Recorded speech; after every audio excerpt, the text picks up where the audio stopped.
What's up, everybody?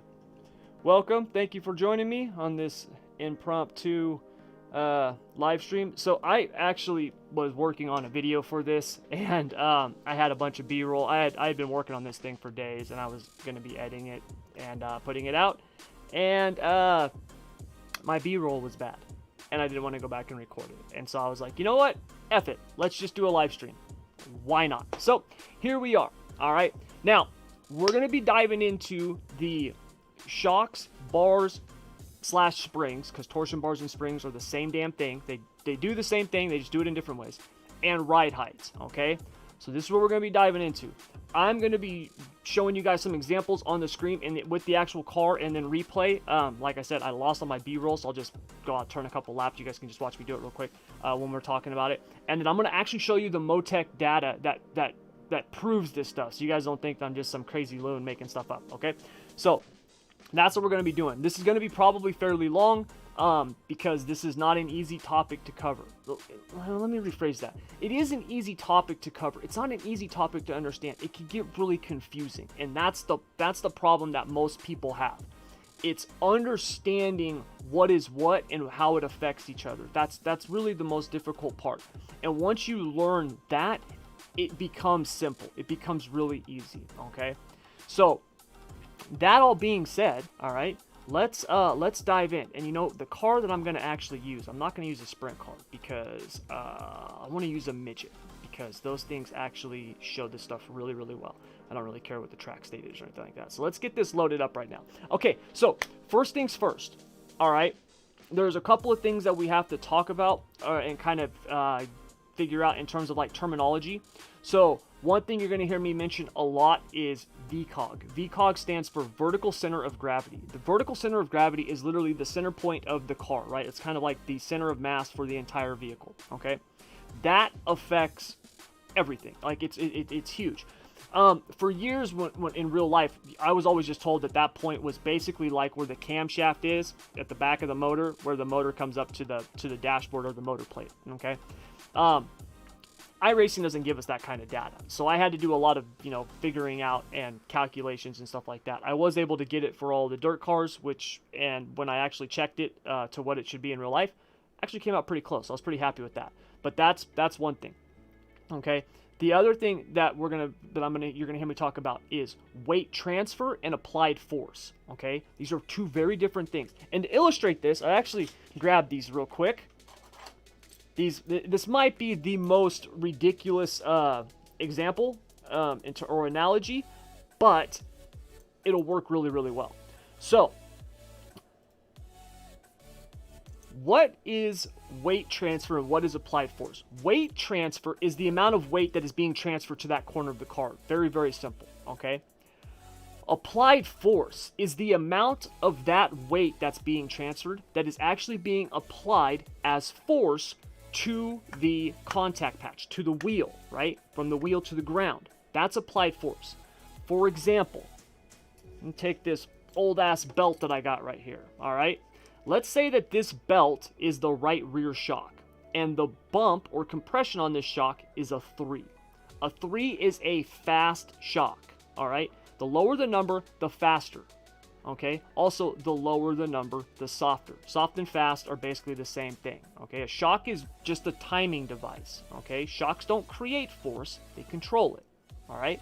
So, we've got this really, really fast, soft right rear shock, all right? My bottom hand is the contact patch. My top hand is the weight. We hit the throttle, weight gets transferred, and what happens? As you can see, the weight is dispersed across the whole corner of the car, right? So as that weight comes, boom. Very little of it is actually applied as force down to the actual wheel, okay? This is what happens. This is a soft or fast shock. So the weight comes down, boom, it's dispersed throughout the corner, but very little of it is actually being applied to the wheel. This is when you will see cars that are like rolled over on the right side. They got like a really soft right rear bar. They've got like this really soft right rear shock. The car's just rolling over, yet it's not really hooked up. Okay, there's a huge difference between, being hooked up, having a hooked up car, and just, picking up the front end. That doesn't mean anything. Might look cool, but it doesn't really mean anything, okay? So that is a soft or fast shock. Now, let's say we have a stiff shock or a slow shock. The higher the number, the stiffer, right? Or slower. This is a 6. Same thing, right? Weight transfer right here. This is the shock. This is the ground or the contact patch. Now, when I push down, now what we're getting is applied force. Instead of that weight being dispersed all throughout the corner, it's actually being applied through and down to my hand or the contact patch. Does that make sense? I hope that makes sense to everybody. I know that is a very crude and rudimentary analogy, but does that make sense? Because that's the easiest and best way that I can come up with to show you guys. You guys, let me, if that doesn't make sense, let me know, all right? Because otherwise I'm just going to continue. So that's the difference with the shocks, all right? In terms when you're looking at like the bump, what's up, Jordan? When you're looking at the bump in terms of like the compression, okay? The rebound is the same thing, all right? It's the same thing. It's just in reverse. So once again, let's say we've got our fast one, right? And now instead of it being a fast compression, now it is a fast rebound. So now when we go, this thing's going to spring up like this, which does what? It allows that tire to maintain contact, right? But when we have a stiff one and this thing's pushed down and then it goes to lift, now what's happening? You're actually lifting up the wheel, okay? You can actually pull the wheel off the ground. If any of you ever run what's up, Bryce? Any of you have ever run a non-wing sprint car before, right? Go throw a 3-3 shock on the left rear and dive that bad boy into the corner and let me know what happens. It picks the it'll pick the damn thing up off the ground, right? It'll dive bomb over, all right? That's why you want to tie it down. But see, here's the thing. If you tie it down too much and then you actually slam on the brake, it'll do the same thing. But now, it's not just picking up the whole chassis and everything. It's going to pick the damn wheel up off the ground, right? You can get what's called down and out. Down and out, we hear this a lot with, it's why bump stops or bump rubbers are used on the wing cars. Because if the car wings over too much, what happens is you get what's called down and out. The car gets down so much that it is literally pulling the right rear out of the ground. All right?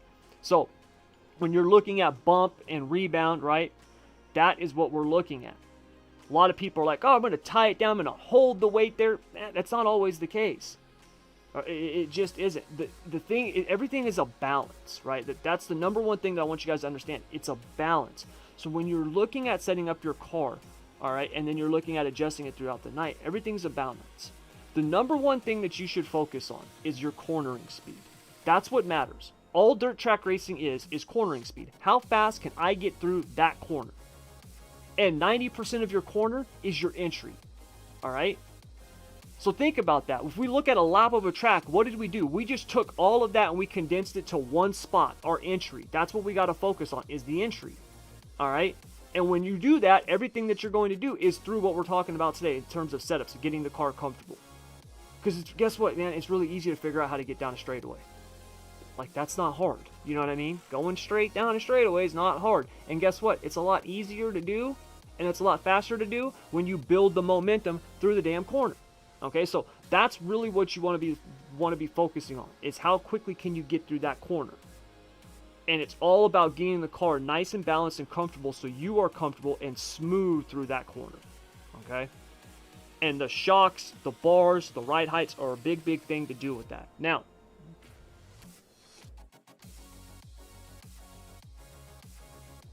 yes, Shay, this is non-copyright music. I only use non-copyright music.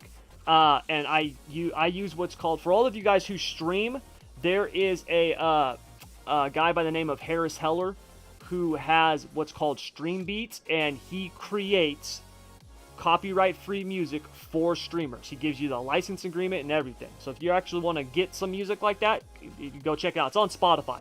But anyway, so yeah, you can watch this a million times, man. You're good. It won't be muted. So that's the whole focus and goal. All right. Now, we talked about the shocks, okay? The shocks control. The bars create. So bars are going to be creating that amount of force and how much gets transferred, all right? So I'm going to actually show you guys an example real quick. okay? We're going to take this. I'm just going to load up the Kokomo heat race setup from last week. And, oh, this was when I was testing it. Oh, no, this is Volusia. Whoops. Wrong track.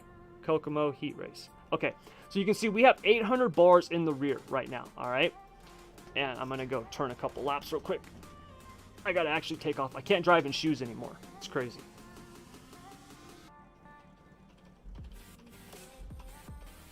Oops.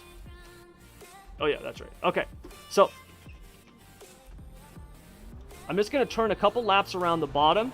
What I want you to pay attention to is look at the front of my car. Let me make sure that you guys can actually see that. Okay, so pay attention to the front of the car right here. Pay attention to this and pay attention to the angle at which it is, all right, as I go through the corner. And I'm just going to be going on the bottom, so I'll be on and off the throttle. See how it's kind of lifting up a little bit there? But it's not too crazy, right? It's got some roll to it, but it's not nuts. I should actually be recording this in telemetry. Okay? So just rolling out of the throttle, coming in, right? Getting on the gas again. And you can see that there's some action to the front of it, but it's not like we're just bouncing around. We're not picking the front end up off the ground. It's nothing too extreme, okay? So we'll do this last lap here. I want to make sure I have a couple of laps in Motec to show you. All right, so really simple, right? Now, let's put 700 bars on the rear, okay? And you can see ride heights 12, call it 12 and a half and 11, all right?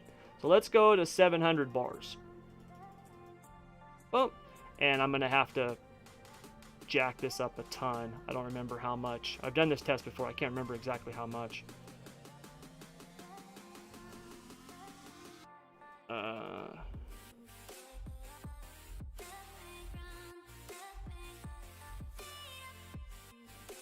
I don't even think I can get the left rear high enough. But that's about the split that I want. Okay, so now watch that front again and see how it reacts. See it? I can't even turn my damn car. See that? See how the front end's picking up? See how it's rolling over like that? The car's not, it's not like it's hooked up and it's fast if I just stomp the throttle. My front wheels are picking up off the damn ground. The reason for that is because all that, see that? All that weight is being transferred over. It's so soft.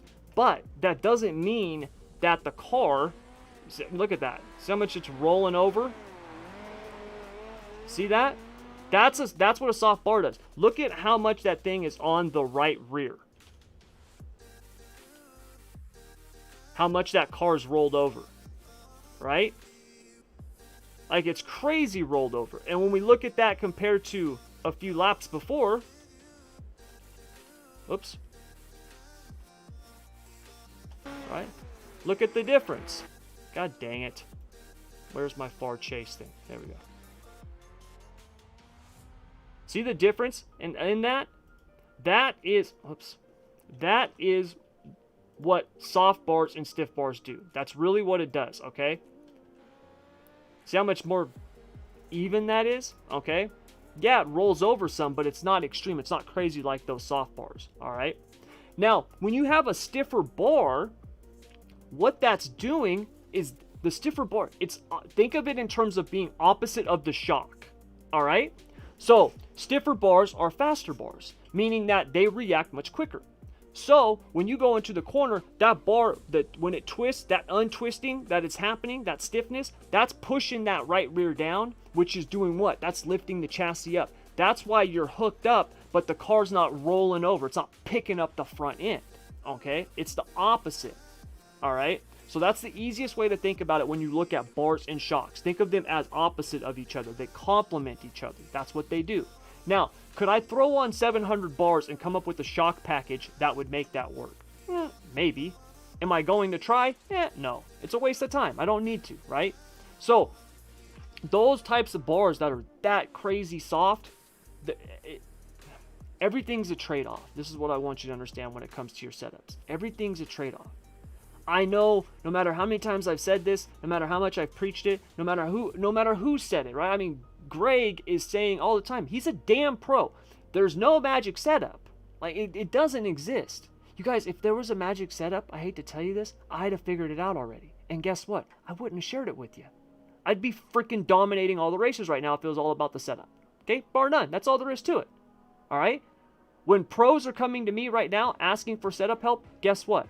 If it was about a magic setup, I would know what they don't, therefore I would kick their ass. But I don't, because it's not about the damn, it's not magic. There's no unicorn setup, okay? It's about getting the car comfortable for you so you can do what you need to do, which is be smooth and fast. That's what it's all about, all right? So, when we're looking at the bar aspect of it, right, like I said, it's opposite of the shocks. Now, the next thing is the ride heights. Now, ride heights are crazy important, okay? So let's go back to our ridiculous analogy that I've been using here for our soft or fast shock, right? When we look at this, if we think about this, we have to think about in terms of ride height. So at what height is that coming down? Not only that, remember, we're talking about the vertical center of gravity. Think of that as the center point to which everything pivots from, okay? And I'm hoping you guys can actually see that in the camera. Let me bring up my camera real quick. All right. So, whoops. Driving shoes. Okay, so I'm just making sure everything's good. All right, so when we have our vertical center of gravity, right? Let's say it's the tip of my finger right here, okay? This must come to push the force down, right? Well, here's the deal. If it comes from way up here, it's going to be a whole lot easier to come down than if it comes from right here, right? Hard to press down on something when it's coming at it from the side. It'll still do it, right? The weight will still do it, but it won't do it when it comes from way up here, right? Much, much easier. Now, how does that work? Because people are going to think, well, Tommy, if it's too low, then how does the damn thing even compress? Well, here's the deal. When you lower the center of gravity on a car with your ride heights, what you're doing is you're doing what I call dynamic preload, where you're actually kind of preloading the suspension, but you're doing it dynamically. This is why on a tacky track, right, in real life, on a tacky track, you start the car off much lower than you do on a slick track. The reason is on a tacky track, what we're trying to do is we're basically wanting to have that stuff like set and in place. We want it like, this is the weight that I want at these corners. This is what I want in terms of the transfer, and I want it to happen from the get-go. I'm on the throttle, boom, let's go. That's what we're looking for on a tacky track, on a really heavy track. When the track slicks off, and now you're having to be on and off the throttle and stuff like that, now you want that to actually be a little bit higher, so that weight is actually moving from corner to corner, and it's not basically just there. Okay, so that's what raising that center of gravity does, raising or lowering it. And this is the same for every car, you guys. It does not matter the car. Midget, non-wing sprints, wing sprints, all of them, okay? Your ride height is crazy important. Like, I cannot express, there's a reason why I talk about them all the time and I spend so much time studying them and testing them. It's because they freaking matter. They really do. I know there's a lot of people out there like, oh, do you just jack up the front and drop the rear? I used to think that because that's what I had done, right? It's not the case. There is a ride height that does work, that works better than others. And guess what? It's different for each track. Like, it's not always the same, which kind of sucks sometimes trying to figure that out, but I digress. Anyway, so that's what the ride heights do, okay? So the stuff that we've covered so far, does all that make sense? Does anybody have any questions?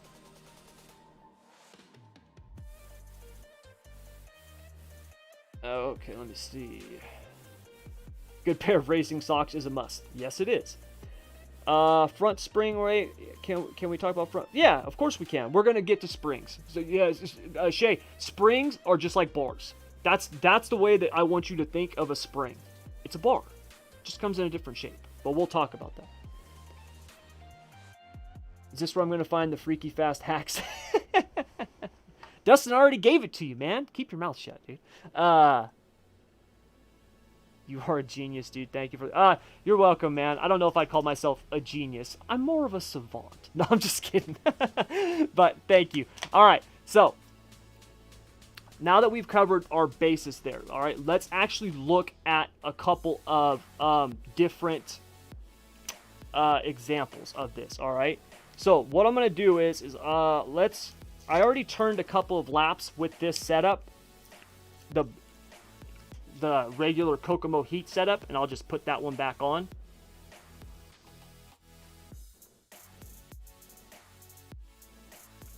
Okay. And what, in fact, I shouldn't be using this setup. Let me, it's not that I shouldn't be using it. People pay for those. I shouldn't be showing it. Hold on. Let me do something different here real quick. Let me make something else.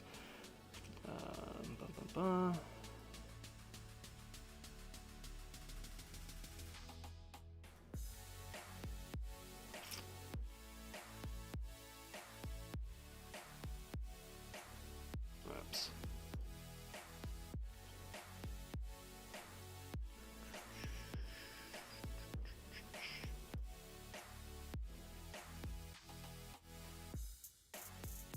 Okay. So the ride heights that I have found for me on midgets are on the shorter tracks about 12.5 on the right rear, somewhere between like 12.3 and 12.6, 12.7. That's about the zone that I want to be in. And then on the left, it's somewhere between like 10.8 and 11.2, 11.25. Okay, on the smaller tracks. So when I say smaller tracks, I'm talking like, you know, Weed Sport, Cedar Lake, and lower, right? On the bigger tracks, you know, like the Knoxvilles, the Eldors, and stuff like that, I basically drop it down about 1/2 inch. I just want the car to be a little bit lower because you're on the throttle basically the whole time. And so with these, they don't slick off the track like the sprint cars and stuff do, so I just drop it down, all right? The reason I'm telling you guys this because I'm sure I'm going to get asked questions about it. So that's what I do, all right? Sprint cars, wing sprint cars and stuff like that. Oh, no wonder that wasn't right because I had the wrong bars in there. Wing sprint cars and stuff like that, it's basically about the same in terms of the zones that I look for. It's just different numbers. So normally I like to be somewhere on the right rear between, you know, 13.8, 13.9, somewhere right around there, and, you know, 14.2, 14.3 on the right rear. And on the left rear, I want it to be, you know, between like 12.5, 12.6 to, you know, it can be upwards of, you know, 13, 13.1, depending on the track. All right, so that's kind of the rear. Front ride heights, I actually don't pay a whole lot of attention to them, except on cars like the big block mods and the late models. On the open wheel stuff, I don't pay a whole lot of attention to them. I haven't found them to make much of a difference. Non-wing sprint cars, they make a difference. Non-wing sprint cars, they do make a difference, especially on the right front. If you have that too low, the car will literally dive bomb over it, okay? But anyways, so I got this set up. Let me just, I'm going to turn a couple of laps here, all right? I'm going to record the telemetry on it, and then what we're going to do is we're going to look at it, and then I'm going to go through, I'm going to make a couple of adjustments and show you. And understand that these adjustments are the same for every car. The reason I'm not using a wing sprint car is because the wing masks a lot of stuff. So there's a lot of times I'll have people who will actually hit me up and they'll say, dude, I am making adjustments and I can hardly feel them, all right? That is because of the wing, especially on something like a fresh track. It's really hard to feel some of the adjustments. There's times where I'll make what I think is a major adjustment. I don't feel anything, but then when I look in telemetry, it's like, oh, yeah, actually, that is a pretty big adjustment. All right, so let's get one more lap here.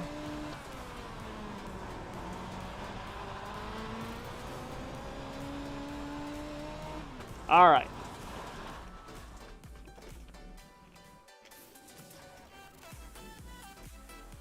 Okay, whoops. And let's just put that there. Let me pull up my Motec. Oh, I already got it up. What am I doing? Pull up my Motec, and I got to get my midget workspace up. Where is it? There it is. Guys are driving me nuts. Stop sending me a message. Okay, I got that up over here. Let's bring this over. I'll close that out. I don't need that right now. Hold on. Does this translate to real racing? Yes, absolutely it does, Braxton. That's where I learned this stuff, is in real life. I didn't learn this stuff in the sim first. I learned it in real life first. Believe it or not, iRacing's physics are...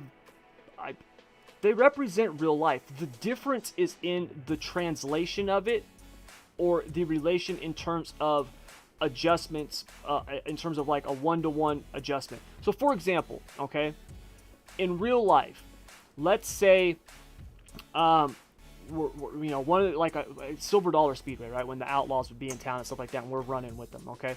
We had some setups that we ran that were super fast, crazy simple setups, right? So like 10 1/4 bars on the right, thousands on the left. You know, we would block it. I can't remember off the top of my head. I think it was like 4-inch blocks or something like that.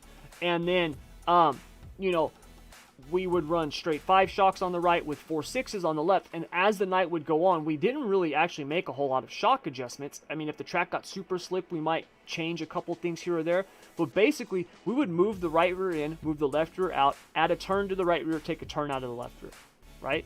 Like that was what we do. And the thing would be fast. Like, it'd be a fast car, man. We'd be, you know, making the feature, you know, at a big race. Very, very simple. That doesn't work here in iRacing. The reason why it doesn't work is one, the track states do not represent real life. Okay, no track in real life wears like a track in iRacing. iRacing, it's much more accelerated, and also there's no moisture that comes up throughout the night. In real life, I don't care how slick it gets, there's still moisture in the track that can come up. Also, the track takes rubber. iRacing, once that's gone, it's just gone. All right, it's just hard pan, it's slick. Okay, so that's reason number one. Reason number two is that adjustment, so that turn in, turn out in real life, in iRacing, that might be, you know, 1.5 turns in and only a half a turn out. Do you see what I'm saying? So it's the translation of it. Likewise, in real life, we might go to, like, if we were wanting to like really get the car hooked up, if it's a really slick track, we might put, like, you know, a 5-4 shock on the left front, maybe a 5-3 on the right front. Like that's like pretty aggressive shock package for a, you know, fairly slick track. Where iRacing, it's like, no, we're gonna jack the front end up to the sky and we're gonna put 6.3s on it. So the concept of easy up shocks, the concept of raising the front end some to get forward bite, it's still there. It's the same concepts, but the level to which you do it is far more extreme. So yes, this does work in real life. These are vehicle dynamics. Okay, this is not the book of Tommy that I just made up. Like, this is how it works in real life. This is how it was taught to me in real life. Okay, so you're saying like a 200-pound bar is like a 170 bar would be like a 950. Yeah, you can look at the bars and the springs like that, Shay. You can do that. I know, like, if you were to look at, so like, let's say big block mods, for example, right? Because I've had a lot of people be like, hey, there's setup sheets online. And you look at them and they've got torsion bars in the rear. But here in iRacing, they've got springs. So a 950 bar, for example, that would be, you know, in iRacing, that would be, let's say, a 150 spring. The spring rates are different, but in terms of how they're measured, but in terms of how they react, the reaction of them and how they affect and stuff like that, they're pretty similar, right? So a soft bar would be like a soft spring, right? So that is a way that you could look at it. I have sheets that I come up with, you know, that convert different shocks to different things and stuff like that. So, because I'm always looking online for stuff, I might see like a, you know, the famous Bilstein shock thing that I've talked about before. I showed you guys that kind of opened my eyes to different shock packages on the rear for sprint cars. But that I had to convert that. I had to take what they use as valving and convert that into iRacing talk, right? Because it's not an A to B conversion. It's completely different. So it's the same, but there's also a little bit of a difference there, Shay. So that is a way that you can look at it. But what I'm hearing is we could get ourselves a car, and you and me could trade off driving it in real life all around California. Absolutely, dude. Absolutely. We are not far apart from each other, Shay. So I'll tell you what, man. You get the car, and I will come down and set that thing up for you. All right? Sound like a deal? Let me know when you got one. Okay. So, all right. So let me load this up real quick. I'll absolutely do that. Any of you guys ever want me to set up your cars in real life, you just let me know. And fly me out to wherever you're at. Oh, and explain to my wife and kids while I'll be gone. Do that, I'm there. Okay, so we've got up the midget here.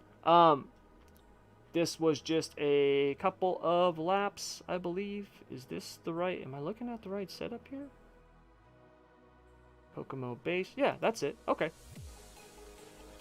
So, first thing, we're going to look at the acceleration tab. And where is my...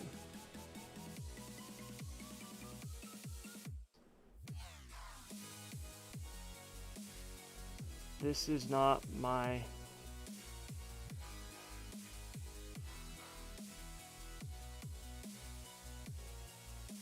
Where is my... I'm going to be so mad if that's not on here.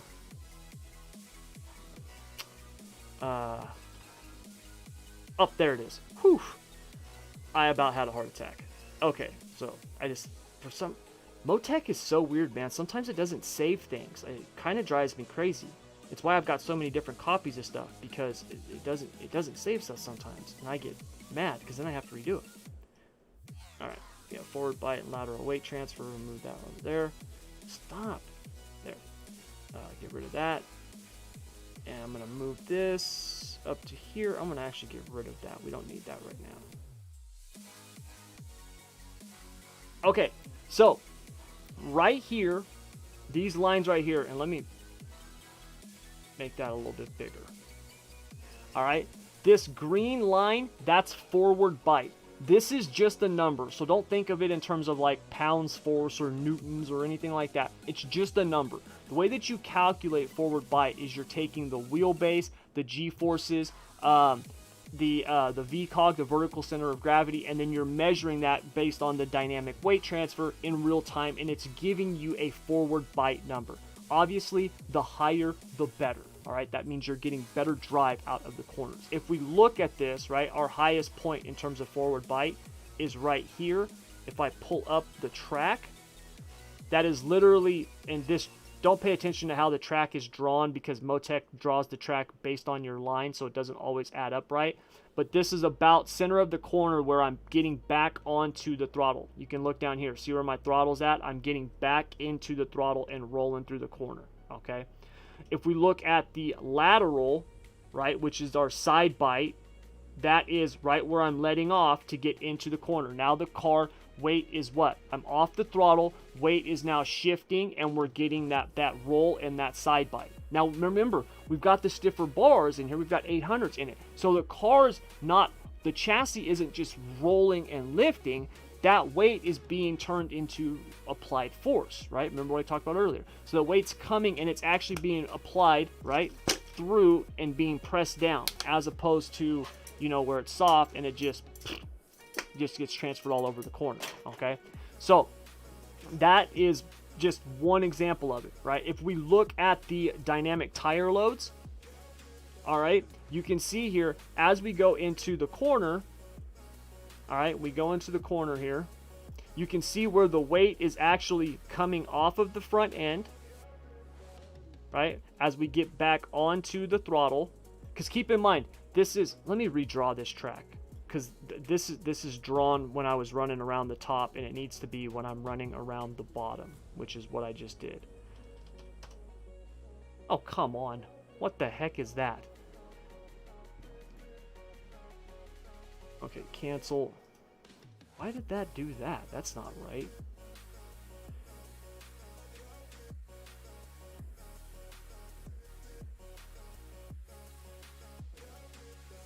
Okay, hold on. Let's try that again. Lateral G and speed, close. Let's go 25. Okay, so you can kind of see here, this looks really funky, right, in terms of Kokomo, but this is the line that I'm taking around Kokomo. Basically like a big circle, right?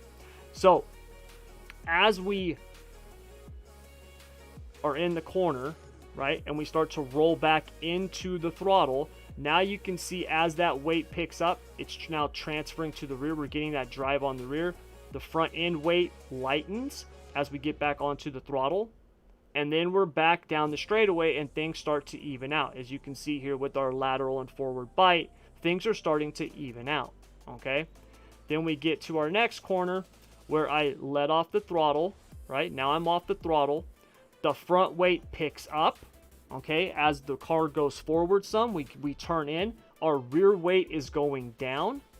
And then as we get through the corner and I start to get back onto the accelerator, all right, the rear weight starts to increase, the front weight starts to decrease, our forward bite starts to go up, okay? And then we head back down the straightaway, all right? So that's kind of weight transfer and stuff like that. That's how it works, okay? That's what's happening on the car, all right? Any questions about this stuff before we continue?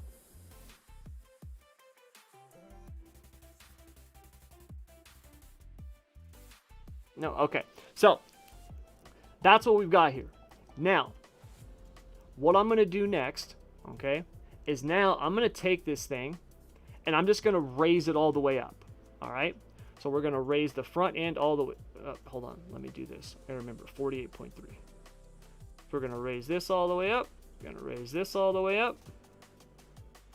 Apply. Going to raise this all the way up. At least as much as I can. 48.7. I need that to be down a little bit. All right. And we'll go there. Okay. So now we've got the car raised up. Nothing else has changed. We've just raised the ride height. Essentially, we have raised the vertical center of gravity. Okay. Now, let's go out and we're going to run the same laps around the bottom here. So one thing people think is that by adding turns to a torsion bar or something, they think that you can stiffen a soft bar. No, you can't. Okay, that doesn't stiffen it. All that does is change the ride height. All right. And when you change the ride heights, if I can actually get around this track here real quick, you're changing the vertical center of gravity, which means you're changing the way that the weight is now shifting around the car.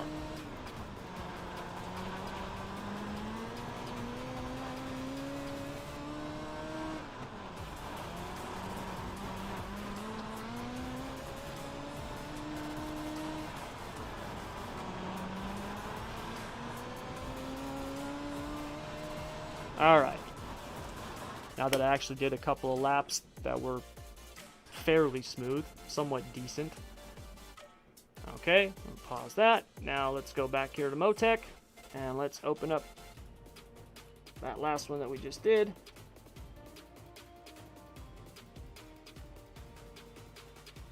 All right, so now we've got this new one, and you can see we're going to be comparing basically the same lap times, 12.55, 12.59, right? Once again, there's no magic setup. It's how you drive the thing, what's comfortable for you, okay? So let's use the first one that we just looked at, right, where we had the car lower at the ride heights I normally use. Let's have that. That'll be the colored lines. The lap that we just did with the car raised will be the white, okay? Whoops. All right. Now look at the difference of the weight transfer of the car. Keep in mind, man, it's the same lap, same starting points, same driver, right? You know, look at the throttle inputs are almost the same, okay? So it's as close to an apples to apples comparison as you can make. And look at the difference in terms of the weight transfer. You can see here on the front, it's not as drastic, but on the rear, my God, it's a huge difference. Same thing here on our lateral and forward bite, right? Side bite and forward bite. Big difference. So remember, colored was our first run where we had the ride height set the way I wanted. All right, if we look at this, our highest point of our lateral or side bite was entering the corner, okay? For our raised car, same thing, but it's a higher number. Why is it a higher number? Well, remember what we talked about. When you raise that center of gravity up, it's much easier to push down than if it's down here trying to push down, right?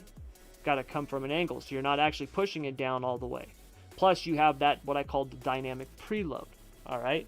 So that's what the ride heights will do. Now you're getting much more roll out of that car. It's applying that force in a different way, okay? And that's leading to a different number. Now, when we look at our forward bite, okay, on our initial setup, all right where we're getting back into the throttle, basically from the center out of the corner, there's our maximum forward bite. On the other setup, with it raised, it's a little bit further down. Now, one thing that you'll hear in real life, okay, is the lower the car, the better the cornering. The higher the car, the better the forward bite, okay? And this is true, all right?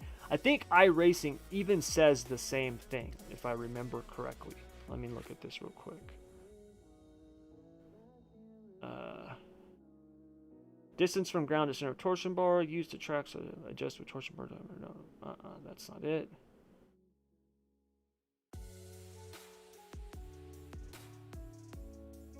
I could have swore that there was something that said something about ride heights or something like that.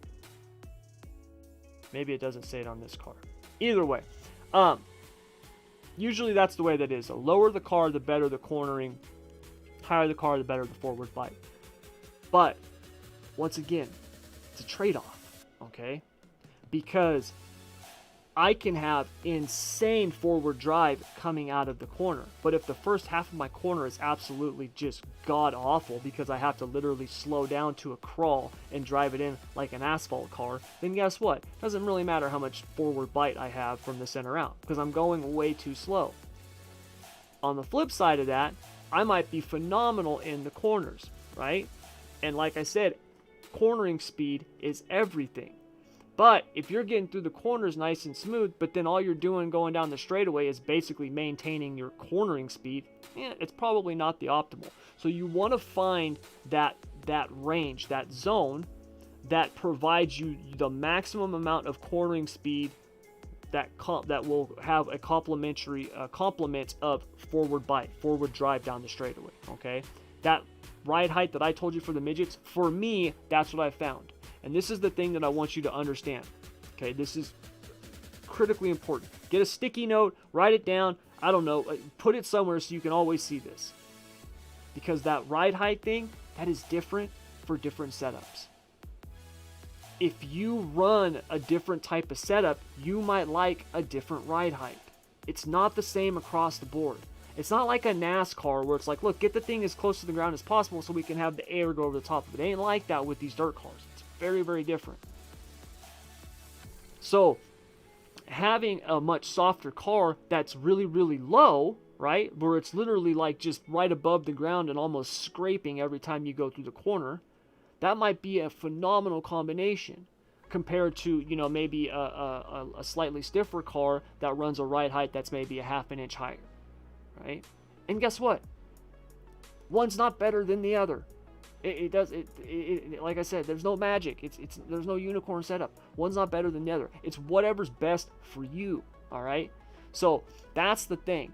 Now, what I will tell you is that the extremes are, for most of the cars, they suck. It's not worth doing, right? So raising the car up all the way sucks. Slamming the thing all the way to the ground sucks, okay? Like, that, it doesn't work. Trust me, I've tried. If it works for you, congratulations.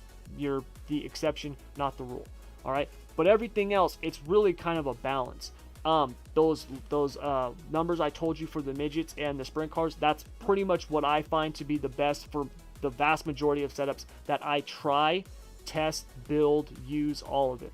On the big block mods, somewhere around 5 inches in the front and then around 6 in the rear is pretty good.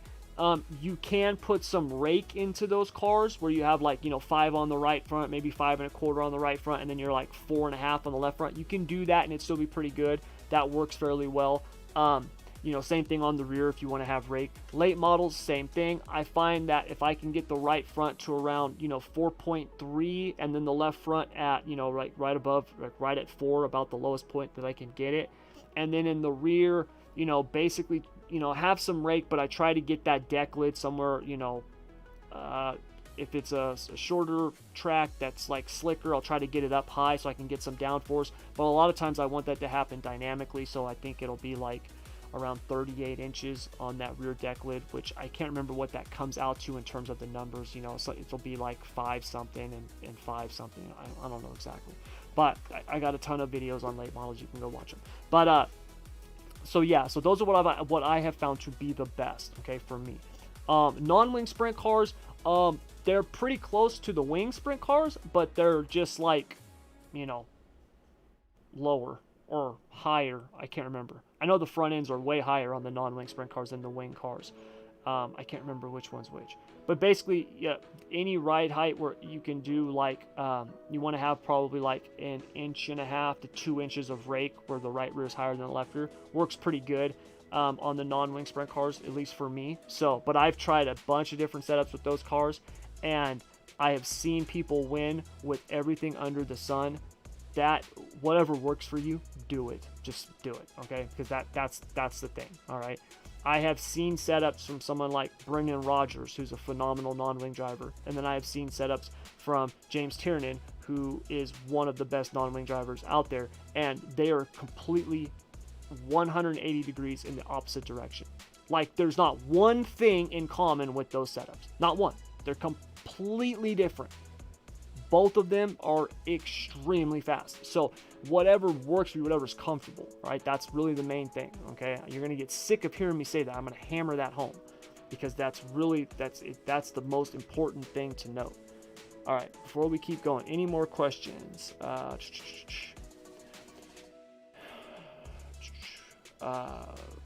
It's on. Most of my confusion comes from the tool tips on the bottom when hovering over the bump and rebound. It says both sides of the car do the same thing in the front and the back. Shouldn't one side bump loosen the car and the other side tighten it? Yes, we will talk about that here in just a second. What are we talking about? Just join. Oh, we're talking about shocks, springs, torsion bars, and ride heights there, Mr. Mason. More left rear bump would be tighter, but right rear bump would be looser, even though the iracing tip says it's like tight under acceleration or higher under bump. Yeah, okay, so iracing's descriptions of these shocks, it's really unfortunate because what they did, at least the way that it looks to me, is they took their asphalt descriptions and they put it on here. That's what they did. Okay, that's the way that it looks to me. When it comes to asphalt, a lot of times you will adjust both shocks at the same time, right? So if you're going to make a shock adjustment, usually, you know, it's not like just the left front. Usually you're changing the left front and the right front, right? You're making an adjustment to both. So when we look at this right here where it says more front bump stiffness, tighter under braking and turn-in, more rear bump stiffness, tighter under acceleration. All right. That's like true on asphalt. It's true, but it's not true on dirt. It kind of depends. So first of all, more front bump stiffness, tighter under braking and turn-in. All right. More rear bump stiffness, tighter under acceleration. So let's use the rear bump as the example. If I increase the bump, right, what does that do? Right, well, remember, that gives us more applied force, that stiffer shock. Instead of that weight being transferred throughout the whole corner of the car, right, and very little being applied to the wheel, it's actually pushing down and applying that to the wheel, okay? When we do that, what are we doing? Well, what we're doing is now we're applying that force to those wheels, and that's going to give us that drive out of the corner, okay? So that's what increasing the bump does. Now, that can make you tighter under acceleration, but it can also make you loose under acceleration, especially if you do just like one side, okay? So let's do an example of this. First of all, let's, dang it, I gotta redo this stuff. I don't remember exactly where it was. I know this was all the way down. I think this was at -1.5. I probably should have saved this, huh? That would have been a smart thing to do. I'm such an idiot.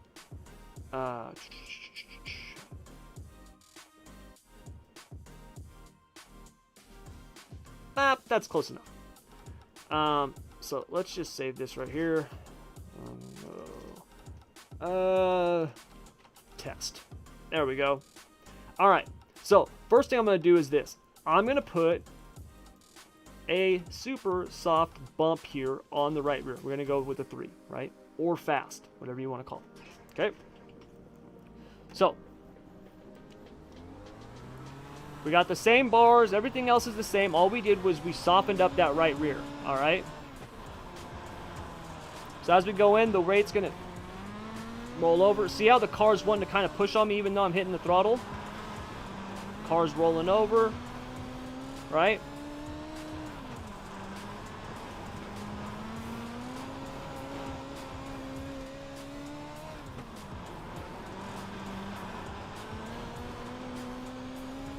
Now,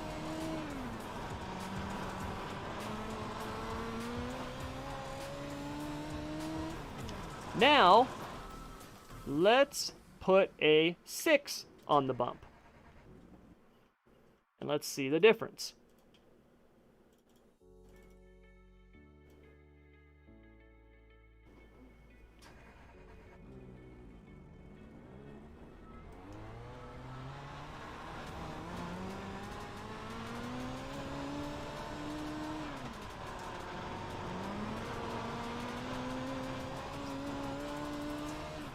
So as I go in, I hit the throttle, the car, see how it's wanting to rotate a little bit more from the center out?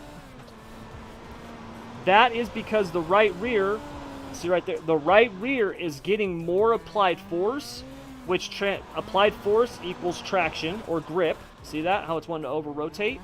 And the car is loose because the right rear has literally too much grip. The car is wanting to rotate us around, okay? So that's what increasing the bump does on one corner, right? You can do that for both if you want. You know what I mean?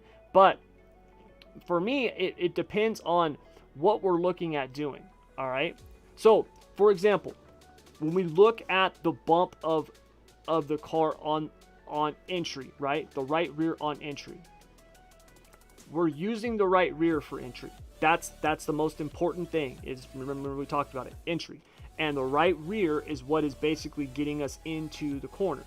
So from the entry to the apex or center, that's the right rear, all right? Once I get to that point, okay, and the way that you want to look at it is right, my wife. Oh, one sec, you guys, I gotta take this call. I promise, I'll be back.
Alright, sorry about that. I tell my wife what I'm going to be doing today, and then she's shocked that I'm doing it.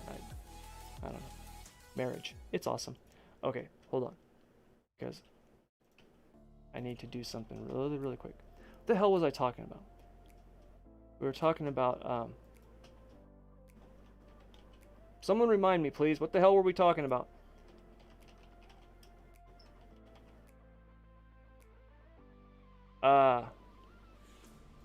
Oh, shocks. That's right. We were talking about shocks. So, what you want, the way that you want to look at it is with the shocks, right, on entry, you have basically 1A and 1B, right? 1A is the right rear, 1B is the left rear. So you want the right rear to be doing more than the left rear on entry. When we get to the center, now that should shift, and we want to basically flip that, where the left rear is 1A and the right rear is 1B. So we want the drive out to be more left rear than right rear. Now we want it to be as close as possible. You get the maximum drive when you have a more balanced rear end, right? Getting equal drive out of the corners. And with most dirt cars, not all of them, but we look at sprint cars, for example, because the right rear is so much bigger, you can actually have about 20 more percent, 25% more in terms of applied force to the right rear than the left rear, because that right rear is so much bigger, right? So this is why you might, a really right rear dominant car might be really good. The thing is, though, is like we just looked at, if that happens, you can get that over rotation, so you want it to be kind of balanced. So with this, I have two options. Number one, right, I can look at this and I can say, well, I can just soften the right rear bump, and that'll fix the problem. Or number two, I can say, well, I'll just increase the left rear bump. That'll also solve the problem, right, in terms of our drive out of the corner. Now, what will increasing the left rear bump, though, do on our entry? That's the question that you want to ask yourself. Is it going to mess up our entry? Remember, everything's about the entry. So for me, I would just soften the right rear bump, because I know doing that is not going to screw up my entry. It's going to keep my entry really, really good, and now it's going to fix my exit. Okay? So that's the way with the shocks, all right?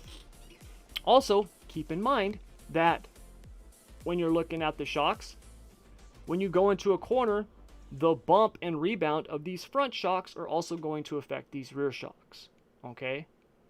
So, for the right rear, when we're coming out of the corner, that right rear's got literally too much drive and it's over-rotating the car, right? One of the things that we could do is we could actually keep the weight from transferring back there so quickly, and we could tie down the left front shock.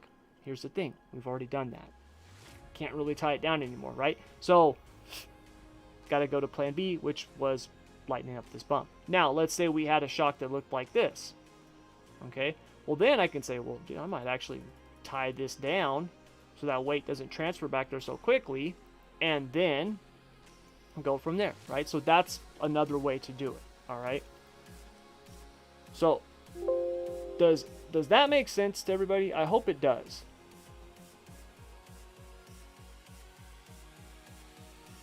And I gotta send these damn pictures real quick.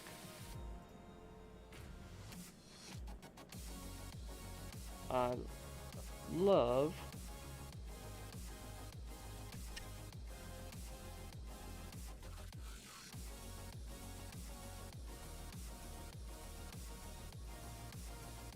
I'm almost done, I promise.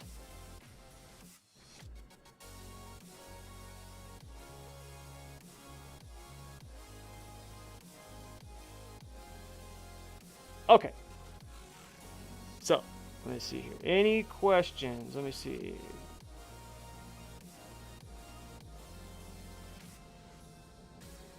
Do I consider a linear shock in Motec a one-to-one shock? I always just call those straight shocks. So if you hear me say like a straight 5 or this on the right rear, this is a straight 4. That's just how I refer to them. If I do a shock histogram, I find a 3.5 bump and a 3.5 rebound to be linear in iracing. We'll look at the histogram here in a second. Yeah, Tyson, this will work on dirt road. This will work on anything. It'll work on asphalt. It'll work on anything. Vehicle dynamics are all the same. The only car that's going to be a little bit different is going to be The wing cars, because they have an enormous barn door sticking up on their left side. Like, that's going to be the big difference, is the wing cars. That's it. But everything else is the same, right? With the wing cars, the transfer of weight is a little bit, it's the same, but it's just, it happens in a different way because of the wing. This will work on anything, Iceman. It will literally work on anything. It does not matter. It'll work on anything. It really will. Okay, so actually, let's do that. Let's take a look at the histogram real quick, because that's another question I get asked all the time, is about the histogram. And let me turn that off real quick. So, looking at the histogram here, okay, you can see, and for those of you out there who have hit me up and you've had problems doing, because one of the regular workspaces that comes with Motec has a histogram. If it is a coilover, it's a shock in Motec, okay? If it's by itself, right, then it is a damper. All right, so if you're noticing that you're not getting readings and stuff like that, that's why you're looking at the wrong thing.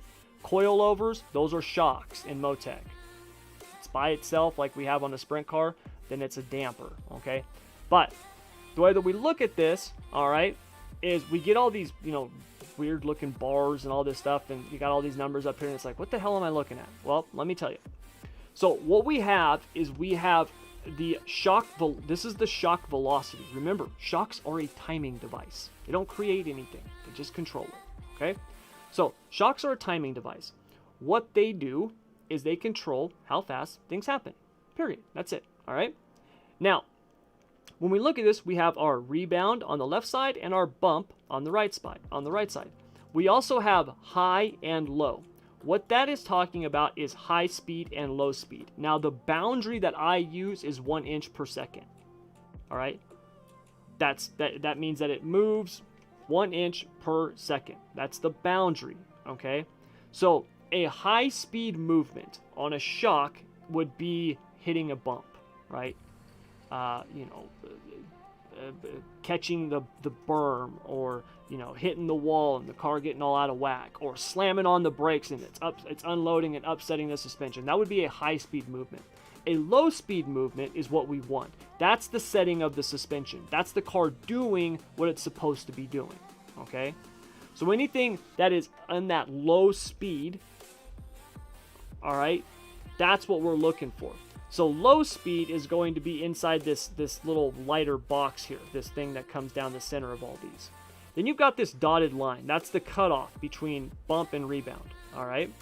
Now, I can tell you right now, our right rear shock looks really, really good. This is about what you want to see. When you have kind of like this pyramid form here, it's pretty good, all right? It's kind of what you want. Our bump and rebound are basically almost the same. They're very similar. We don't have any types of drastic movements or anything like that, so this looks pretty good. Right front, this thing's kind of all over the place. So we're spending a lot of time in our low speed rebound, but we also spent quite a bit of time in the high speed bump. Now, why was that? Well, if you think about the right front when we're hitting the throttle, those front wheels, midgets, there's a lot of action to the front end, okay? These cars have a lot of action to them. It's not like other cars where it's like go in and, even the non-wing sprint cars, they've got some action, but compared to the midgets, like they're sedentary, like they don't do anything. So these midgets are really, really active. You can smooth that out a number of ways, okay? Softer springs can do it. Ride heights can do it. I mean, there's a bunch of different ways that you can do it, okay? Basically, if it's comfortable and you can drive it, that's fine. I mean, that's really all that matters. So here you can see that it's pretty soft, okay? The lower that this center one is, the softer the reading, all right? The higher, the stiffer, okay? Especially when you look at it in comparison to one another, all right? So on the left front, another thing, right, where it's basically, you can see we're spending a lot of time, right? Low speed bump. Well, one of the reasons we're spending so much time on the low speed bump is because that's a really, really soft, really, really fast bump. We have that at a 3. So when the weight's going there, it's going there, right? Like it's happening like that, okay? So That's why. And when we think about the center of the corner here at Kokomo, right? This thing, it's getting loaded, and it's basically staying there until we're getting out of that corner, all right? Then we've got the left rear, which on the left rear here, we do have a tie-down shock. It's 3.7. It's not as extreme as some, but it's still tie-down. And you can see that, obviously, we're spending a lot of time in our low-speed rebound, which is the rebound phase of the left rear shock. Well, it's a tie-down shock, right? We want it to be there, right? We want this car to roll over some and give us some side bite, but we don't want this thing to just like basically flip over, bicycle into the corner, okay? So that's what the readings here on the histogram are telling you. What I will tell you when I look at the histogram, when I'm actually like trying to use this to improve stuff, I'm looking at overall stiffness in comparison to one another. And then I'm looking at what's going on in terms of my low speed and my high speed. How much time am I spending in those, okay? This is one of those things that I can sit here and I could give you example after example and explain and all that stuff like that until you do this yourself and you actually go out, drive the car, feel it yourself, and then come and look at it. It's not going to make complete sense, or at least for me. Like when I was trying to learn this stuff and I was reading stuff on it and trying to look at it, and I was like, what the are they talking about, man? It wasn't until I got in and drove and started looking at it, I was like, oh, okay, I know what that is. I felt that. I know, I can see that now. So that's the histogram thing. All right. But that's our thing on shocks.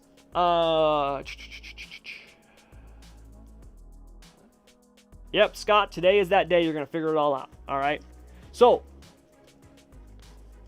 any more questions on shocks?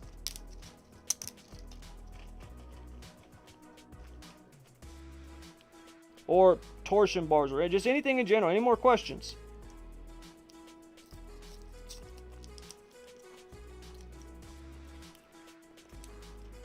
How long have we been going?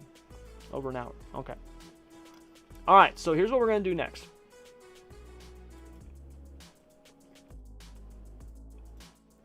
Let's get out of here. Yeah, that's the cutoff zone.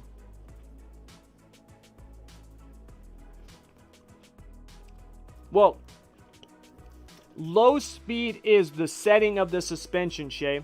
So, dang it, I just did that not even paying attention. Damn it. Now I gotta wait for this thing to load so I can get out of it again. Low speed is the setting of the suspension. So, for example, when we look at a wing sprint car and the car gets winged over, the winged over aspect, that's low speed. High speed is bumps, hitting the wall, catching a tire, jumping someone's wheel, slamming on the brakes, and the car, getting all out of whack. That would be the high speed stuff. All right, so let's quit this, which that was a waste of time.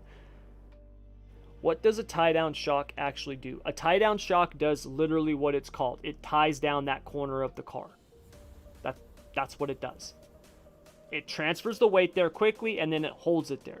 But if you missed my little analogy earlier, imagine that this is a tie-down shock, right, on the left rear. So it has a really fast, really soft bump, and then a really stiff rebound. What happens is when you hit the throttle, the weight just transfers. But here's the thing, that weight is dispersed, as you can see the belt coming out the sides, through the whole corner, that whole corner of the car. It's not being applied that much. There's a little bit being applied, but it's not being applied that much to the actual left rear wheel, to the ground, right? That weight's just being transferred there.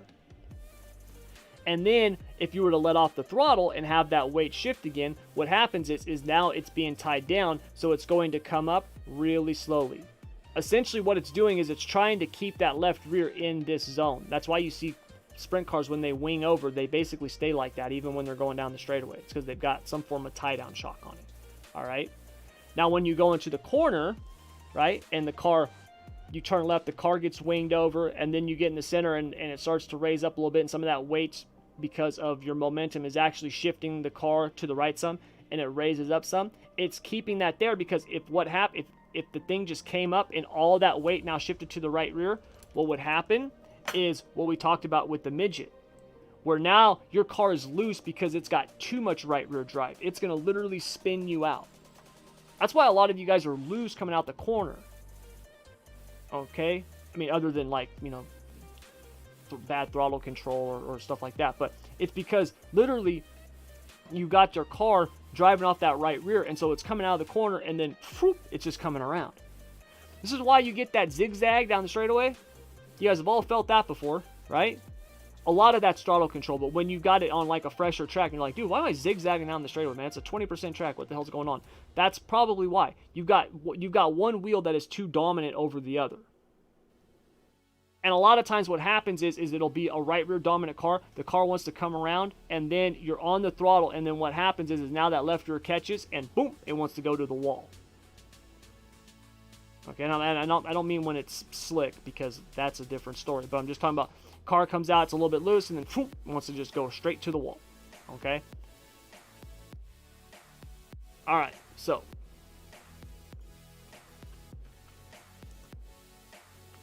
let's look at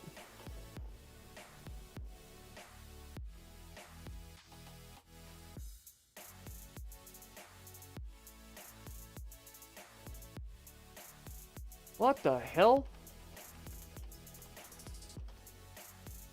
Sorry, I just got a message. Just got a message from the boss. Got all kinds of freaking people showing up in the league, man. It's crazy. Okay. Oh, I want to do a different car. So let's take a look at, let's look at the Wayne cars, because I know everybody's going to ask about those. So let's just look at those real quick. Yes, Iceman, that is correct. The higher the number, the slower the shock, or stiffer, okay? I always try to refer to it as a speed, right? Slow is stiff. Soft is fast, okay? So the higher the number, the slower the shock. Whether it's bump or rebound, it's the same, okay? The number applies. The lower the number, the faster or softer the shock, okay? So, we've got up our Kokomo here. Oh, crap. Let me just get a... Where's my new free ones that I just put out? There we go. Okay.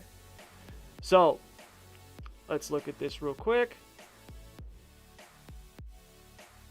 Alright, so this is a really straightforward, simple setup. Nothing crazy, okay? No magic here.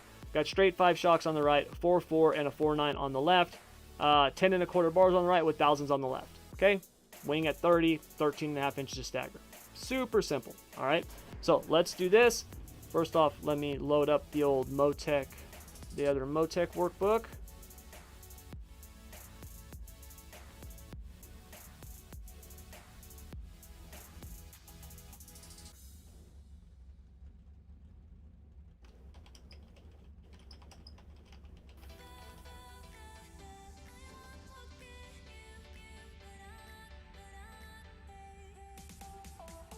Sweet. Dude, that's like 6 pros that have joined the league in the last 24 hours. What the hell? I'm so glad I took tonight off from work so I could race the race. Go out and get my ass kicked by pros. Thanks, guys. I'm just joking. Anyways, so, get the telemetry recording here. Oh, I gotta change my FOV. That is not right.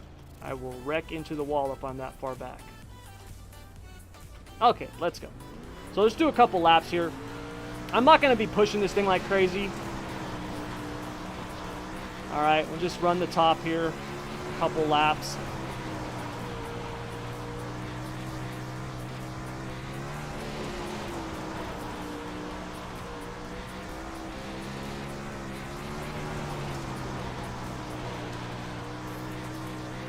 Let's get one more here.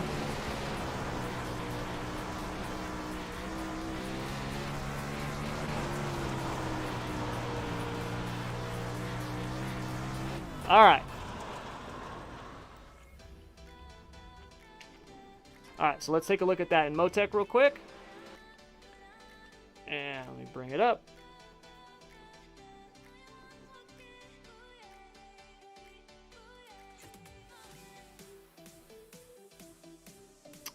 Okay, wing sprint. There we go. Alright, so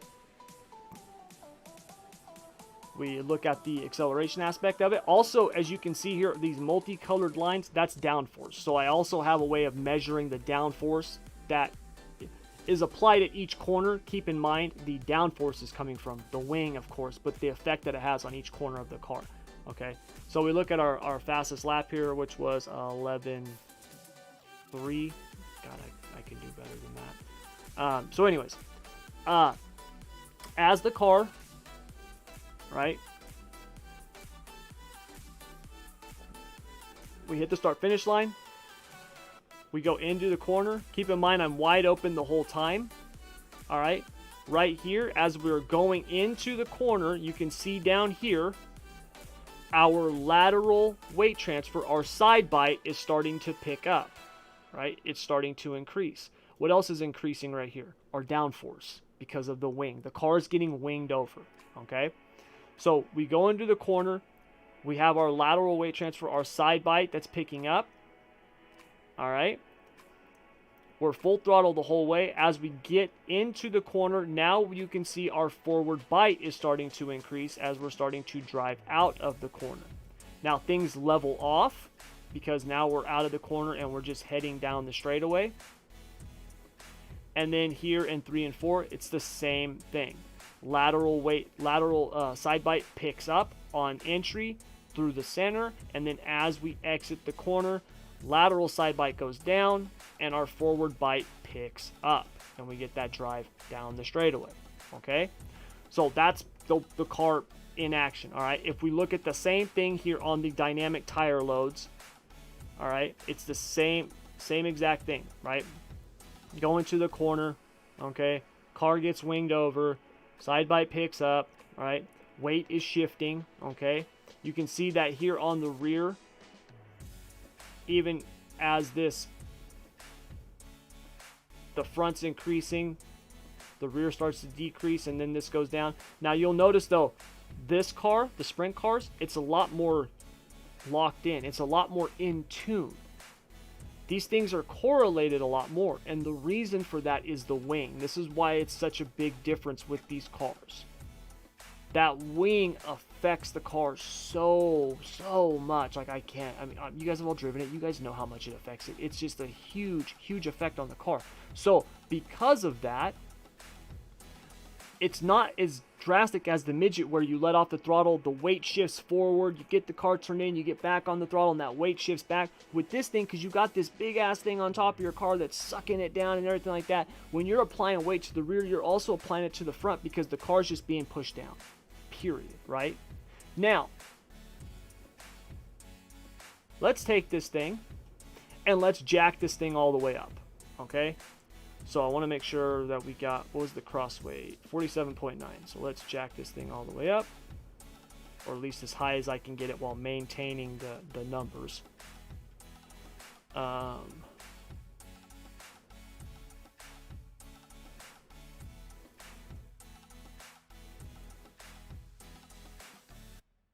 then this should be, what, that?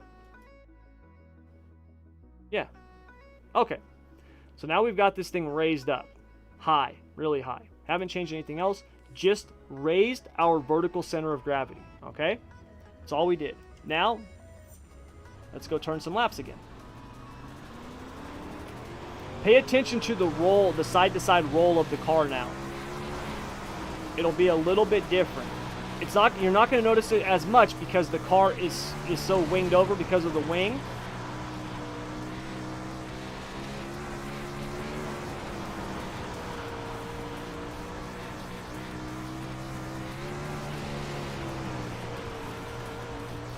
Car's wanting to drive around a little bit more.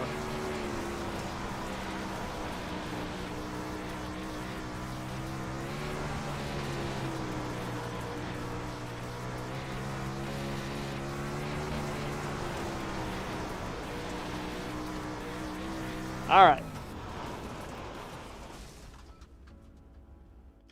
God, it's a good thing I got in a little bit of practice this morning at 4 a.m. We got all these pros showing up. All right.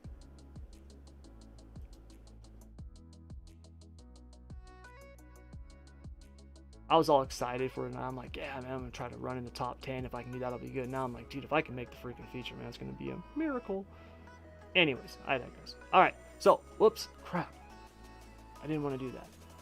First one, there we go. Second one, boom. All right, so now we got the overlay on top of it, right?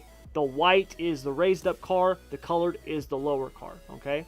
Once again, you can see we didn't change anything, right? I didn't jack weight in a different corner. I didn't stiffen the bars. I didn't soften shocks. I didn't do any of that stuff. All I did was change the center of gravity. And you can see the drastic difference in terms of how the weight is being transferred, right? Now, when we go into the corner, that lateral side bite, what we talked about, remember when the car's lower, you have a little bit, it's better cornering, okay? Here, we're maxing out really over here, and that's really more of a momentum type of thing.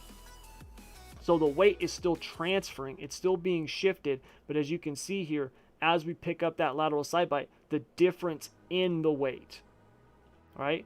Remember what I talked about, the dynamic preload, right, of it? When we look at the actual dynamic load while it's in action, our lower car has got a little bit more dynamic load to the rear tires. Keep in mind, like I said before, weight transfer and applied force are two different things, okay?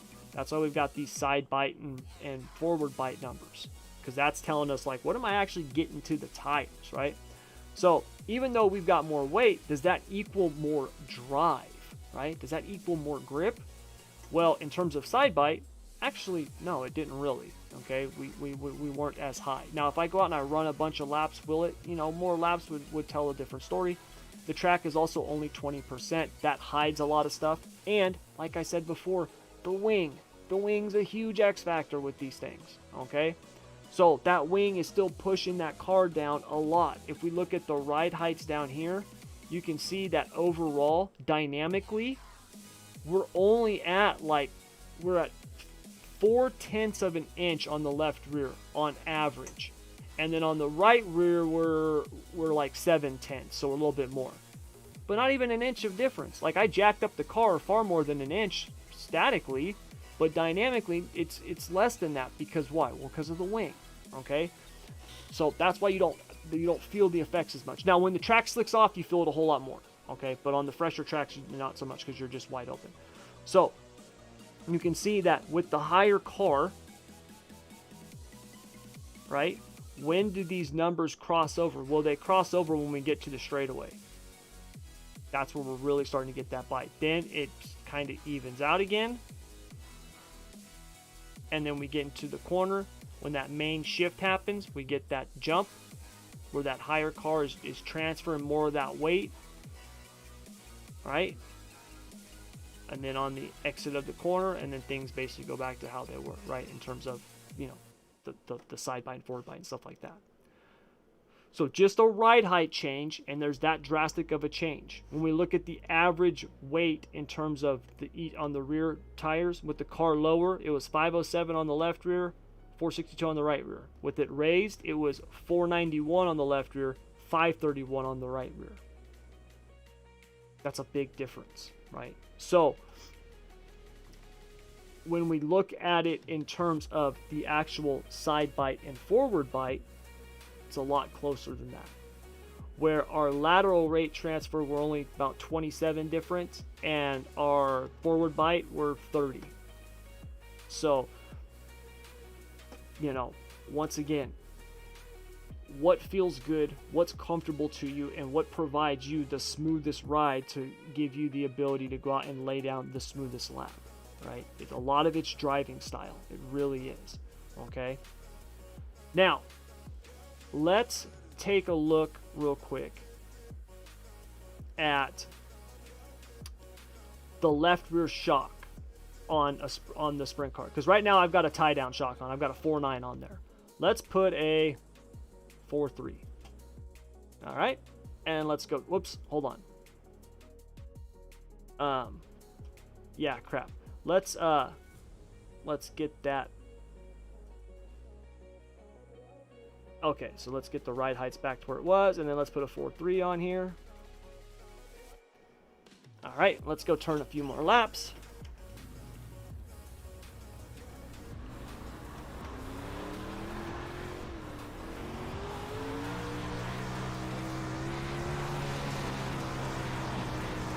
See how the car lifts up more coming out of the corner? It's not winged over as much. It's slight. It's really slight because remember that wing is still putting a lot of downforce on the left side. But, and I'm hitting the wall. Wreck. That's okay. I got damage off. And I wish you guys could actually feel it, my wheel, because I can feel the weight shift in the center of the corner.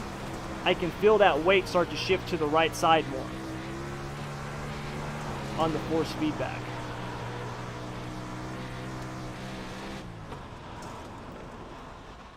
I don't know why my screen stutters like that. That really ticks me off.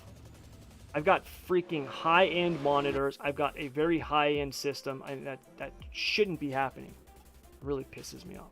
Okay, so let's load this up here real quick.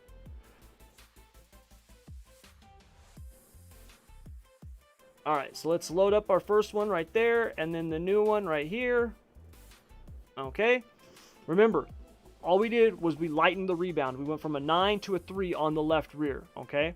So first off, if we go to our acceleration channel here, you can see, right, going into the corner, right here, car wings over the same because the bump is still the same, right? Our lateral side bite is actually almost identical. There's a very, very little difference in terms of it. But when we get to the center of the corner, now's where you see the difference. See how this lateral, this white line here actually increases?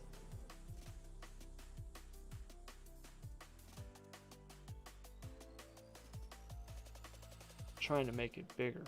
There we go. See how it's actually starting to increase over the previous one? That's because now that weight has actually, we've got more of it being shifted to the right. It's not just being held there on the left, it's actually being shifted. And since it's being shifted, right, and we're moving laterally, that's giving us more lateral side bite. Okay, that's why that's increasing on that side. So we go into the corner, the car wings over, just like it was before. But now when we get to the center of the corner and that momentum is actually starting to lift up the car, it's not being held down by that shock anymore. Now it's actually being allowed to lift up. The wing's still pushing it, so it's still keeping it down for the most part, but some of that weight is actually transferring to the right rear. And this is going to give us our drive off. Now, remember what we looked at with the midgets though, right? Where if you've got too much bump, right, too much weight on that right rear on the exit, the car could drive around on you. So would I run this shock in a race? Yeah, probably not. You know, unless it was like a really slick track, like super slick track, okay? But, you know, for our testing purposes, okay, this is what's going on. Then as we exit the corner, as you can see, things are basically in line. Everything's basically the same, okay? And then once again, we get to the corner, and as you can see, the big jump in that lateral weight transfer, because we get that car turned in, that thing starts to lift up, and it starts giving us that side bite, that roll. And then once we get to the center, basically from the center out, things kind of fall back in line, and then we get that same drive out of the corner, okay? So that's just like one change of the shock.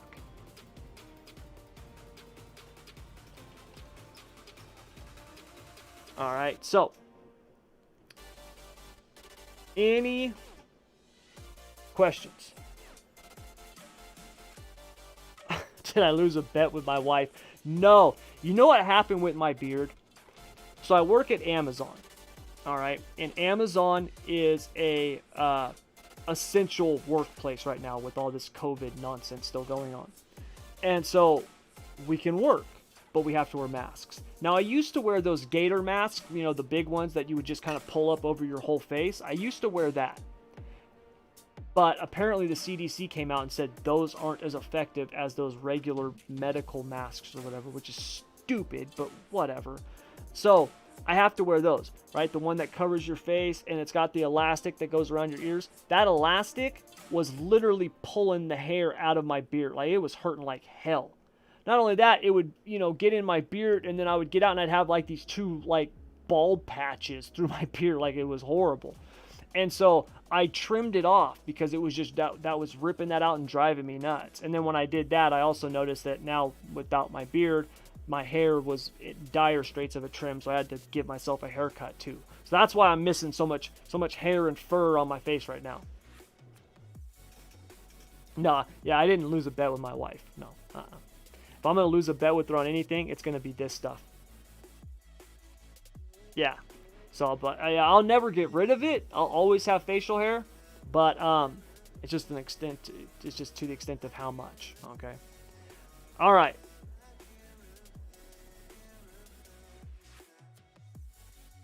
Let me see here. Having a tire that actually, for what do I think? The new tire is going to be better on the dirt side. Okay, so I'm sorry, man. I'm not going to try to pronounce that because I don't want to butcher it. I'm just going to call you Trum, okay? So, Trum, the reason why is because in real life, a dirt tire, what gives a dirt tire its unique, properties, the aspects of it, is the fact that basically, like if you look at a dirt tire when it's not inflated, it's just like a huge piece of bubble gum. Like that's what it's like. Like the sidewall is like bubble gum, man. It's super, super soft. You can literally take those big, huge 105-inch right rear tires on a sprint car. You can literally take one of those and take it off the rim, right? Get all the air out, take it off the rim, and like just fold it up. Like it's that soft, okay? Well, what that does is when you're racing, that thing rolls and you get what's called slip angle. Slip angle, I can actually bring out my belt again. Imagine that this is the tire, right? So this part right here is, you're looking at a side view of the tire, okay? So this is, my bottom hand is the ground, this right here is the rim, and this is the contact patch. In real life, what you get is what's called a slip angle. So when the car goes into the corner, this bottom that's on the dirt actually rolls under, and then the rim will actually roll over. So you get this slip effect that provides you the side bite, the grip. Okay? iRacing's current tire model on all the cars, except the big blocks, because the big blocks have a new tire model on it, at least from everything I've been told, and it feels different. It does feel like it's a different tire model. They don't have that. You don't get that slip angle, that side bite effect. That's why the non-wing cars are so freaking hard to drive, right? Particularly the non-wing sprint cars. You don't have that side bite like you get in real life, okay? That's why you see a lot of the crazy setups that you do with those cars, because you're just trying to find side bite. That lateral side bite is so hard to find with those cars. It really, really is. Even when the track is fresh, it's hard to find. So that's what those tires are missing. That's why I think a new tire model on all of those cars will be a huge, huge improvement. Because on the big blocks, it's incredible. Like it really is. Like I'm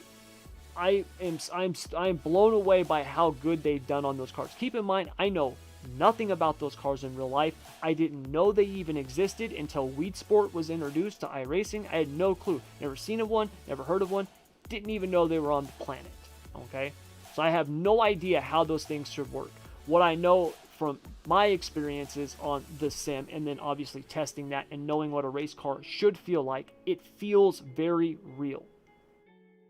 You can feel the car getting the grip. You can feel the suspension working the way that it's supposed to. That's another thing. That's why some of these setups that we have for these other cars like wing sprint cars and stuff like that are so funky and out of whack. It's because the tire is essentially a spring. A tire is just like a spring. The sidewall acts like a spring.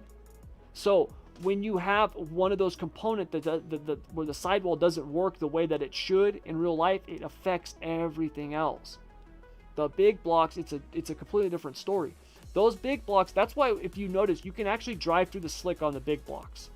And you might not be fast, but you can actually drive through it, and it's not like you're fine, and then all of a sudden, bam, you just snap loose like you do on a wing car or any other dirt car, right? Because that's how it is in real life. When you hit the slick, yeah, and you roll out the throttle, right? It's not like you hit it and all of a sudden it's like, up, ice, boom, and you just snap and turn around. That's not what happens. But in iRacing, that's what happens, okay? And a lot of that, it's the tire. So if they can put this new tire model from the big blocks onto these other cars, it's going to be huge. It really is. It really is. Another thing that you'll notice with the big blocks is like you don't get to full throttle if you're driving them correctly. You don't get to full throttle till like the end of the straightaway, right? If it's a really heavy track, you know what I mean? You might get it, you know, halfway down the straightaway. But if you're full throttle coming out of the corner, you're not driving that car correctly. You're just not. You're spinning your tires and you don't know it. You're going to be half a second slower. And that's because of the tire. In real life, you don't drive a sprint car like this. You don't hammer down 100% at like any track. Okay? Maybe Belleville, maybe Bristol, maybe Eldora when it's super tacky around the top. Okay? You're not just no, And a new tire would actually will help that a ton. You're going to have to be even better with the throttle to be good, but you're going to have to be better from start to finish. It'll actually make tacky tracks kind of fun to drive again, because right now everyone's basically the same, right? Everybody can be fast on a tacky track. So that's why you always hear these pro guys or these top drivers, they always want the track to be slicker, because they know that's where the driving skill really comes in. They get a new tire model, that'll change that some. It'll actually make tacky tracks, right, or at least average tracks, a 50-60% track, it'll make them fun to race again, if they were ever fun to race. But it'll make them fun because it'll actually still require that throttle control, that skill. You won't just be wide open just ripping the lip, you know, around the top. So that's why, and I'm really hoping they do that. Hopefully it's better piece in the cup side offering. Not a fan of the... Oh, yeah, you know, and I've driven some of those cars, and I've experienced the asphalt tire model. I've heard a lot of complaints about it. I got to be honest, I think they did a pretty good job with it. You know, one thing, and look, I'll be the first one to say when I think something can be improved in iRacing, all right? But understand, my opinion of iRacing is so high. It's incredible what they've done, right? My experiences and what I know of real life and in this, it's incredible. It really is. Because I also have a background in coding and stuff like that. Now, I'm not a coder, okay? I'm not super experienced, but I know it. I understand it. I can't do it, but I understand it. And let me tell you, to take real life physics of a race car and tires and convert that to this, super difficult. Like, it's not an easy thing to do. That's why you look at iRacing and then you go look at everything else and you're like, that's crap, right? Go look at R Factor 2. Hey, that game sucks compared to iRacing on the dirt side. I don't know how their asphalt is, but on the dirt, it's not even close. It's not even close. So iRacing is so far ahead, right? And it's really, really good what we have right now. We're really spoiled. We really are, right? I mean, we as people, all of us, all people, we always love to find something to bitch about. We really do. Like, let's be honest, right? Like, I was telling my wife for New Year's, she was like, God, I hope 2021 is a better year for us. And I was like, man, babe, you might want to rethink that statement. We actually had a phenomenal year. I go, you know, when you take into consideration everything that's happened, all these people out there forced to shut down their businesses and stop working, I go, not only did we survive this year, we thrived, right? We found a new place to live. We saved money. We were both able to work. I'm like, I started a business online that is involved with me playing a freaking game. Like, that's a pretty phenomenal year, right? But what we do is we tend to find the negative. So, you know, rant aside, when it comes to the tires and stuff like that, I've heard a lot of people complain about it, and I'm with you. There are certain aspects of it I'm like, God, the fall off of this seems pretty ridiculous. There are some things about it that I'm like, I'm not the biggest fan of it. But overall, it is pretty good, in my opinion, right? Now, I'm not an asphalt guy. I don't race a ton of them. I haven't done any at all in like 2 months. But if we could get that kind of tire, not the tire wear and stuff like that, but what we got on the big blocks, if we can get that on these other cars, even without the tire wear, that'll be huge. And I wish they would do some tire wear, even if it's minuscule, right? Like 1%. After 30 laps, it's only worn 1%. Fine. I'll take it. I just want a tiny bit so we can actually have the track take rubber, because I think that would improve a lot of stuff too. Yeah, I got some sunlight coming through. Hey, well, thanks for watching there, Trump. The most legit info I've seen for iracing. Well, thank you, Donald.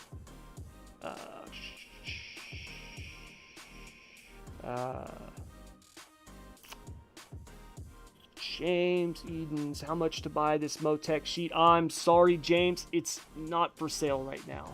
I have had a ton of people ask me to buy this thing. It's not for sale. Couple reasons. One, I'm actually not done with it. Two, I work with another team and I help them with this. This is kind of our secret weapon right now. So I'm not ready to give it out yet. To be honest, I'm still learning this stuff myself. You know, I just got into Motec not long ago. But because I do want to help people, and I'm all about just helping everybody. I don't care who got it and how good they are and stuff like that. After this current pro season, after the current World of Outlaws season, I'm going to be doing a Motec training. Okay. Will I offer the book? I honestly don't know, you know, because I've had people tell me that, hey man, you could sell that book for $1,000. That seems absurd to me. Okay. I don't want to charge $1,000 for it, but I do know that the thing, it's valuable because I've had a lot of people reach out to me about this. A lot of people. I had a guy reach out to me about this who used to work at Hendrick Motorsports and Tony Stewart Racing. Like, he was their shock specialist in NASCAR. So, I mean, apparently I'm onto something with it. And so, you know, I'm not trying to be like I'm too lazy to do the math. You know, dude, I'm a geek when it comes to that stuff. I really am. And it is a lot of work. You know, the side bite ones, it was like 8 hours that I spent to do that. It was a lot. But now I got it, and I was able to get it on all the cars. I only had to change a couple of things, and now I've got it. You know, this workbook I've probably got close to 100 hours in. You know, I've got a lot of time into it. But it's been really valuable. It's helped us out a ton. So I will be doing it. If the book ever does become available to sell, I will let you know. All right, I will. Because, yeah, I've had a lot of people ask me about it. Just need to know where I can find the maths formulas. Tyson, the maths formulas, I create the maths formulas. These are my creation. I'll show it to you. You can, I'll show them to you. So, right here. Where's it at? That's optimal engine power, sprint car, roll weight. Where do I have them? They're in here somewhere, I promise.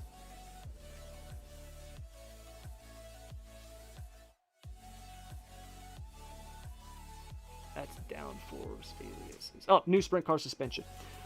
So we have lateral weight transfer, forward bite.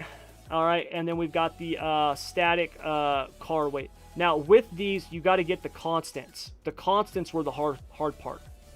So, figuring out the center of gravity and all that stuff like that, the torsion arm lengths, the wheelbase, the wheel track, and all that stuff like that, that was the really hard part, calculating all that stuff, okay? But in terms of the formulas for it, all you're doing is multiplying static car weight, which is actually not really static, it's the dynamic weight, but static car weight, the vertical center of gravity or center of gravity height, and then you are dividing that by the track width and then multiplying it by the lateral g-force. Like, that's it. This is online. You can find this online. That's where I found it. I mean, all this stuff, I find it online and then I convert it into Motec iRacing stuff. That's what I do. Let me in your head. You don't want to get in here, trust me. There's no escape. No. So yeah, I mean, that's pretty much it. I mean, we covered a ton. You know, we've been going an hour and 45 minutes. We covered a ton. You guys got any other questions about anything? Did this stuff make sense? I hope I explained this stuff good.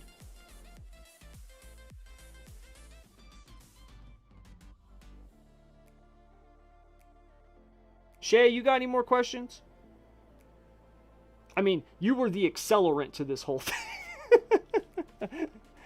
I blame you for my lack of sleep, Shay. No, but in all seriousness, does anybody got any more questions?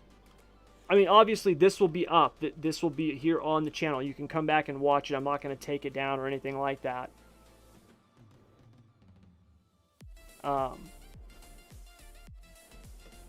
Yeah, it'll be posted after it will be posted after it formats here in YouTube, which will take a while because it's almost 2 hours, so that will take a while. It probably won't be up again until tomorrow, but it will be up. It'll come up automatically.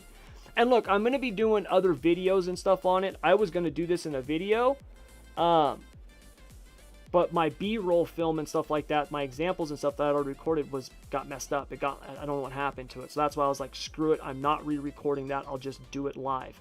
But I am going to do videos on, you know, the late models. I'll show examples of it with the late models, the big block modifieds, okay? Because I have workbooks for those. I can show all the same stuff here. I just didn't want to go through every single car because this would be 4 hours. And I've got, you know, our league's got a race here in just a couple. So, you know, that's why I just picked these. But the principles apply to everything. The shocks, the springs, torsion bars, ride heights. It applies to everything. So, I mean, I'll do videos on this stuff always going forward, and I'll share more of this stuff with you guys.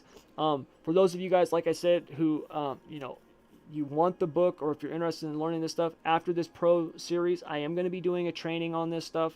I'll be doing it like here on YouTube, okay? It's not something that I'm going to be charging money for the training. Now the thing is I'm going to show you the stuff, and you'll have to do it yourself, but you know, you'll learn how to. If you want to buy the book, that it's still up in the air. I will eventually sell this thing. I will. I just don't know when or for how much. So, you know, I really hate to be like that, because with everything else I share and I give away, but this one thing, it's helped us a lot, and I just I'm not ready to give up that yet. So sorry. I need all the help I can get. Since all you pros are now invading the NARC league, you know, I mean, I need every little bit of help I can get. So after this, I'm going to go spend the next 2.5 hours turning laps at Volusia on the 410. Hopefully so I can be fast. Actually, I wish I could do that, but I can't. Anyways, so, all right. Who's doing the broadcast tonight? Tonight will be Dirt Racing Network. The 410 tonight is DRN. Tomorrow, the 360s will be done by Whiskey Oval. The big block mods will be done by DRN. And it's every other week. We're not doing every single week, because even with the one sponsor that we got, SSR ain't pulling that kind of scratch to be doing 33 races. So maybe next season. We're going to broadcast some ourselves. Bruce and Greg actually want to do some broadcasting themselves. And I'm going to actually, later on in the season, because I couldn't find a broadcaster for the Thursday nights, the midgets and the non-wings, or the late models on Saturdays, I'm going to actually broadcast some of those myself. I'm going to get on there and broadcast them myself. So I figure, I mean, you guys have all seen, I talk like crazy. I'm sure I can do it. So take it easy on Roger. Yeah, I will. So, but you guys, that'll do it then. As always, man, thank you very much for showing up. I really appreciate it. I will be streaming tonight, even though the race is being broadcasted. I will be streaming on my Twitch channel if you guys want to join me for that. But yeah, that'll do it. So, you guys, as always, like I said, thank you very much for showing up. I really appreciate it. The recording will be up, you know, after it's done processing, so you guys can come back and watch it again. As always, if you guys got questions or anything like that, hit me up. I'll always get back to you as soon as I can. You know, sometimes it takes me a little while because I get about 400 notifications a day, so getting through all of them is kind of rough. My daughter doesn't know it yet, but she's about to become my personal assistant, so to handle that stuff for me. But yeah, anyways, you guys, thank you. Until next time, as always, good luck, good racing, and take care.